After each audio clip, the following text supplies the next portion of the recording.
Hello, dear students. So now we are going to discuss a theoretical concept in accounts, that is accounting concepts and conventions. Okay.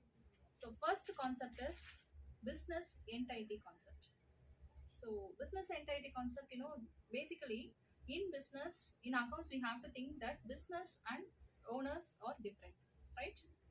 So we should treat business as well as owners, both are different. Why? Because is for a business, see, business owners actually they invest their capital for their business, right? So that capital they should consider that as a liability. That is why we should treat both this business as well as this owners. So they are different from each other. That is the first concept called as business entity concept.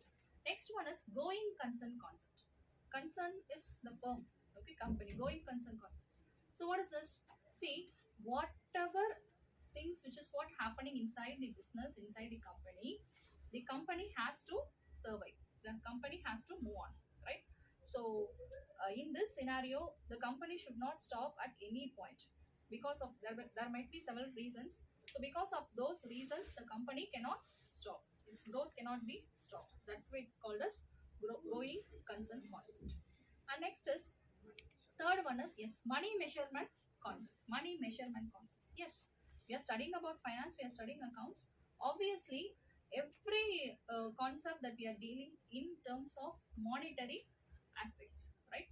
So that is why it is called as money measurement. Everything it is what dealt with money. Whatever we are purchasing, whatever sales is happening, whatever we are just recording, right? In terms of money. So monetary transactions, since we are recording starting from journal till final accounts, so money speaks a lot. So that is why it is called as money measurement concept. And next concept is cost concept. Cost. So whatever products that we are purchasing or raw materials that we are purchasing for our company to do a production process, everything it involves cost. So either for purchase or for sales, everything it has its own cost. Okay. So how this cost to be considered in this accounting book, in the sense like at what cost that we are purchasing that machinery. Say for example, I am purchasing a machine worth for rupees 10,000. I should record the 10,000 in the accounts book, in the journal entry. Okay. So that is why cost concept is also important. And next is accounting period concept. So accounting period where we can calculate this for financial year or annual basis or quarterly basis, half-yearly basis, depends upon the company's requirements. So their wish, so based on their wish they can deal this. So accounting period concept in a sense like some companies they can calculate for Jan till December. Some companies they'll be calculating for the financial year, sometimes July to next June. Okay, so Jan to June. So it depends upon the their wish of the company. And next is what dual aspect concept. Dual aspect or duality principle. What is this dual aspect? Basically, there are two major terms in accounts. One is debit, another one is credit. Yes, that is why it is called as dual aspect. Whatever transactions that we are recording in a journal book, okay, basically there are two things that we have to put. So for every transaction, if there is a debit, obviously there will be a credit.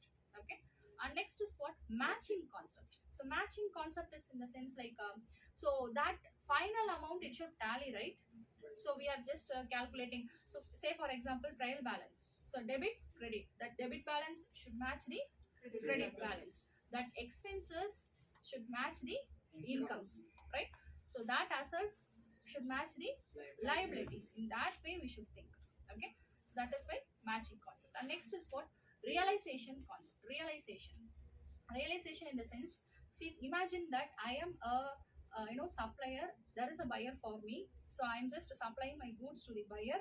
So realization concept. So after 1 month my product it reached to the customer means, so what the agreement I made, what is the price amount that I made in that agreement, that should be realized in the actual journal book. Okay, accounts book. That is what realization, what I promised to my buyer, that is that is to be mentioned in the accounts book. So that is why realization concept is given here. And next is what objective evidence. It is not any oral transaction. We are not speaking anything overall everything should be recorded, right? That is what objective evidence concept. And next is what? Accrual concept. So accrual concept again, so all the additional advances, we are in the position to pay to someone else, so that is what payables, all the payables, so denotes here. So these are all the 10 important concepts of accounts. Hope you all clear. Thank you.